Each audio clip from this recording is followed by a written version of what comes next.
എല്ലാവർക്കും സ്പോർട്സ് പൾസിലേക്ക് സ്വാഗതം. അപ്പോൾ ഇന്നത്തെ IPL വിശേഷമായിട്ടാണ് ഞാൻ വന്നിരിക്കുന്നത്. ഇന്നത്തെ IPL മാച്ച് നമ്മുടെ Rajasthan Royals versus Punjab Kings. അതിനകത്ത് നമ്മുടെ സഞ്ജുവിൻ്റെ രാജസ്ഥാൻ ഓൾറെഡി ക്വാളിഫൈ ചെയ്തിട്ടുള്ളതാണ്. പക്ഷേ രാജസ്ഥാനെ സംബന്ധിച്ച് രാജസ്ഥാൻ ഇന്ന് ഇമ്പോർട്ടൻറ്റ് മാച്ചാണ്. ടോപ്പ് 2-ൽ ഫിനിഷ് ചെയ്യണമെങ്കിൽ ഇന്നത്തെ മാച്ച് വിൻ ചെയ്തേ പറ്റത്തുള്ളൂ. അതേസമയം പഞ്ചാബ് കിങ്സിനെ സംബന്ധിച്ച് പഞ്ചാബ് കിങ്സ് ഓൾറെഡി ഔട്ടായ ടീമാണ് IPL-ൽ.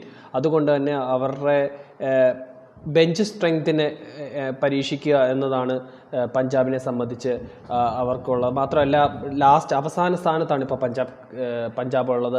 അത് അവസാന സ്ഥാനത്ത് ഫിനിഷ് ചെയ്യാതെ ഏറ്റവും ബെസ്റ്റ് ഇപ്പോൾ 2 മത്സരമാണ് ഇനി ഉള്ളത്.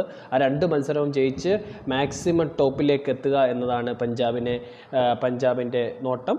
അപ്പോൾ നമ്മുടെ രാജസ്ഥാൻ റോയൽസിലോട്ട് വന്നു കഴിഞ്ഞാൽ രാജസ്ഥാൻ റോയൽസിൽ ജോസ് ബട്ട്ലർ ഇന്ന് കളിക്കുന്നില്ല. ഒരു ബിഗ് ന്യൂസാണ് രാജസ്ഥാൻ റോയൽസിനെ സംബന്ധിച്ച്. കാരണം ഇനിയും തൊട്ടങ്ങോട്ട് അദ്ദേഹം കളിക്കുന്നില്ല. അദ്ദേഹം ഇംഗ്ലണ്ടിലേക്ക് മടങ്ങിയിരിക്കുകയാണ്.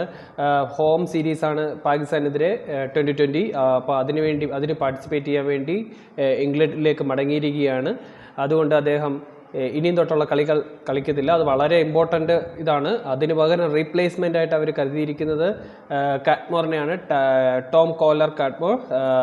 നമുക്കറിയാം T10 അബുദാബി വെച്ചൊക്കെ നടക്കുന്ന T10, അതുപോലെ തന്നെ വിവിധ Pakistan premier league, Bangladesh premier league, ഇതിലെല്ലാം കളിച്ച് നല്ല എക്സ്പീരിയൻസ് ഉള്ള പ്ലെയറാണ് കാറ്റ്മോർ. നല്ല സ്ട്രൈക്ക് റേറ്റ് ഉള്ള പ്ലെയറാണ് കാറ്റ്മോർ.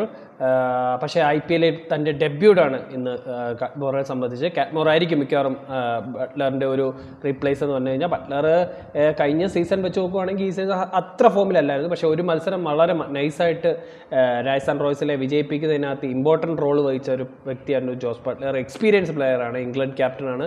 അപ്പോൾ അത് രാജസ്ഥാൻ റോയൽസിനെ സംബന്ധിച്ച് വലിയൊരു പ്രഹരമാണ്. അവർക്ക് മുന്നോട്ട് പോകുമ്പോൾ അത് നോക്കൗട്ട് സ്റ്റേജിലൊക്കെ വളരെ ഇമ്പോർട്ടൻ്റ് ആണ് ബട്ട്ലറിൻ്റെ ഒരു എക്സ്പീരിയൻസ്. പക്ഷേ കാറ്റ്മോർ ബട്ട്ലറിൻ്റെ ഒരു അഭാവം അത് കാറ്റ്മോർ നികത്തുമോ എന്ന് നമുക്ക് കാത്തിരുന്നതിൻ്റെ കാണാം. അപ്പം പഞ്ചാബിലോട്ട് വന്നു കഴിഞ്ഞാൽ പഞ്ചാബിൽ ഇത് തന്നെ ആവുന്ന അവസ്ഥ.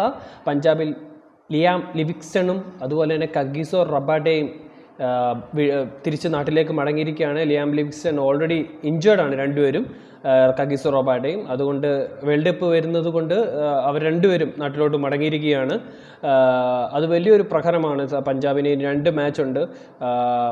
അപ്പം 2 മാച്ചിൽ പക്ഷേ സാം കറനും ജോണി ബെസ്റ്റോയും ഇന്ന് ഉണ്ടാകുമെന്ന് കോച്ച് ബ്രാഡ് ഹാഡിന് ഓൾറെഡി സൂചന നൽകിയിട്ടുണ്ട്. അതുമാത്രമല്ല, നേരത്തെ നമ്മുടെ റാസ ബംഗ്ലാദേശ് സിംബാബ്വെ മത്സരം കളിക്കാൻ വേണ്ടി ഓൾറെഡി റാസ പോയിരുന്നു. അപ്പോൾ അവരെ സംബന്ധിച്ച് മാത്രമല്ല, ധവാൻ കളിക്കുന്നില്ല, ധവാൻ ഇഞ്ചേർഡാണ്. അപ്പം മൊത്തത്തിൽ അവർക്ക് ഒരു എനിക്ക് പേഴ്സണലി തോന്നിയത് ഈ ഒരു സീസണിൽ IPL സീസണിൽ ഏറ്റവും വേഴ്സ്റ്റും അൺലക്കി ടീം എന്ന് പറഞ്ഞാൽ നമ്മളെ പഞ്ചാബ് ആയിരിക്കും.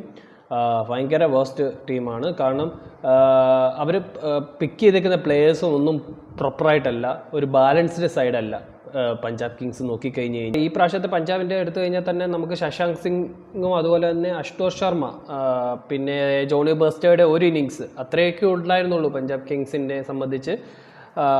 അവർ അർഷദീപ് സിംഗ് ആണെങ്കിലും ഒന്നും ഫോമിലല്ലായിരുന്നു ഈ പ്രാവശ്യം. അതുകൊണ്ട് തന്നെ പഞ്ചാബ് കിങ്സിന് വല്ലാത്തൊരു നാണം കെട്ട സീസണായിപ്പോയി ഈ പ്രാവശ്യത്തെ IPL സീസൺ എന്ന് പറഞ്ഞു കഴിഞ്ഞാൽ. അപ്പോൾ ഈ മാച്ചിൽ ആരായിരിക്കും നമ്മുടെ ക്രൂഷ്യൽ പ്ലെയർ? എല്ലാ മാച്ചിലും കാണും കുറേ ക്രൂഷ്യൽ പ്ലെയേഴ്സ്. പക്ഷേ ഞാൻ ഒരു പ്ലെയറിൻ്റെ കാര്യം മാത്രമേ പറയുന്നുള്ളൂ. ആരായിരിക്കും ആ ഒരു ക്രൂഷ്യൽ പ്ലെയർ? എനിക്ക് തോന്നുന്നത് നമ്മുടെ ജയ്സ്വാൾ ആയിരിക്കും ഇന്നത്തെ ഒരു ഗെയിം ചേഞ്ചർ എന്ന് വിചാരിക്കുന്നത്. ഞാൻ ജയ്സ്വാളിനെയാണ്. തെറ്റാൻ ചാൻസ് ഉണ്ട്, പക്ഷേ ഞാൻ വിചാരിക്കുന്നു ജയ്സ്വാൾ ആയിരിക്കുമെന്ന്. ആർക്കാണ് നിങ്ങൾ കരുതുന്നത്? ആരാണ് ആ ഒരു ക്രൂഷ്യൽ പ്ലെയർ എന്നാണ് നിങ്ങൾ കരുതുന്നത്? അങ്ങനെയാണെങ്കിൽ അത് കമൻറ്റ് ബോക്സിൽ മെൻഷൻ ചെയ്യാൻ മറക്കണ്ട.